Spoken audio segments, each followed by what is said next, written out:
Welcome Capricorn to your monthly horoscope and astrology forecast for February. This is for the Sun or the Ascendant.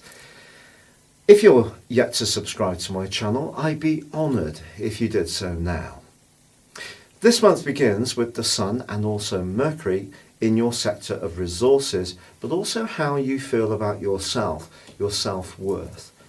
But the most exciting thing that's come into your situation this month, Capricorn, occurs on the 16th, when Mars, the planet of drive and passion, makes its way into your sign. Mars is exalted in Capricorn. This is going to give you a much greater sense of purposefulness, single-mindedness, especially around your individual hopes and aims. Now, Mars is also going to forge a very positive angle to Uranus. Uranus is set to be a huge influence for us all right through 2020. And for you, it's asking you to be more adventurous and more creative. You're so thorough, hardworking and painstaking and deserve all your rewards. But Uranus is asking you to bring a little bit more devilment to the mix. Now, Uranus mixes brilliantly with Mars from the 16th through to the 24th. So innovation, new starts, trying different approaches can be something you can really do well, and part of what you can boost may be your resources through this. But Mercury is actually going to be relocating on the 3rd into the sign of Pisces. It's not at its best through this transit, but you already have Venus and Neptune here, right through to the 8th in the case of Venus. So your ability to communicate with others is really enhanced in that first week of the month. On the 9th, we do have a full moon in the sign of Leo. This is saying to you around your resources to make sure that your everyday expenditure and income works well for you so that you're thinking about your longer term situation. But Uranus also links into this full moon. So it's kind of saying to you, don't be too impulsive about your spending over the following 2 weeks, or perhaps being over generous to the people that you really love and care for. Now, this may come as a bit of a surprise if you do lay down some kind of red line, but it might actually be quite good for them. It's also possible on the back of that full moon that you could be attracted to someone who's a bit different from you, and that could get your pulse racing. But on the 17th, Mercury does slam on the proverbial brakes and goes into a retrograde. This is the first of this year, and it does suggest that when it comes to everyday communications, anything linked to technology, your mobile phone, the things that we rely upon as a norm, well, something could prove to be less than reliable throughout the rest of this month. But I don't want you to think that Mercury retrograde is going to bring so many glitches that it means you've got to stop all the more enterprising things you can do. That would be a mistake.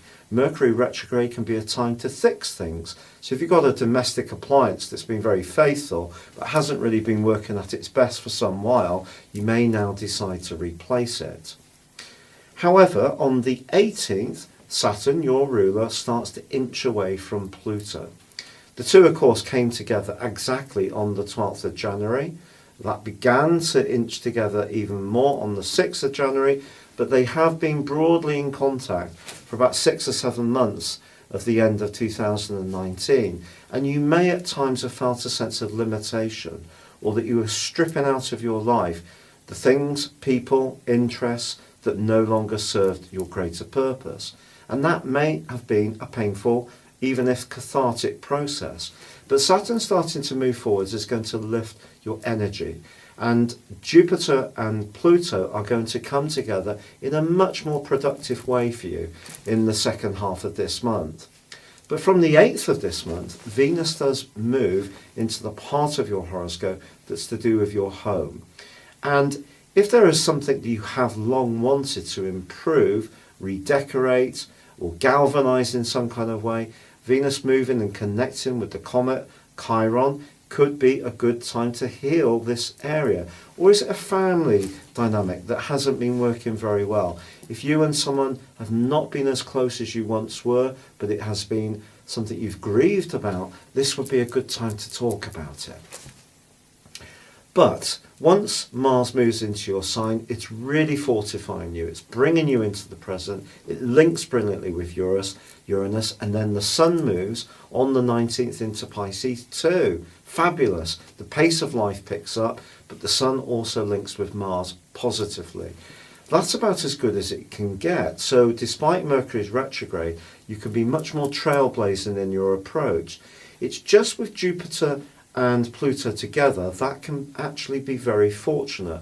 But I still feel that if someone close to you is not relating to you in the emotional way you need, there could be a kind of a yearning for that depth of communication, and that can continue through to the end of this month when Mercury and the Sun come together in a conjunction.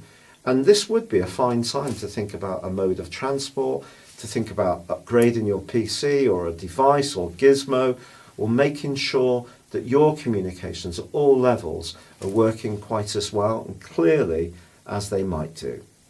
If you'd like to know what the rest of 2020 will hold for you as an individual based on your time, date and place of birth, please click beneath the link beneath this video when you can order your forecast for 12 months and also your character analysis.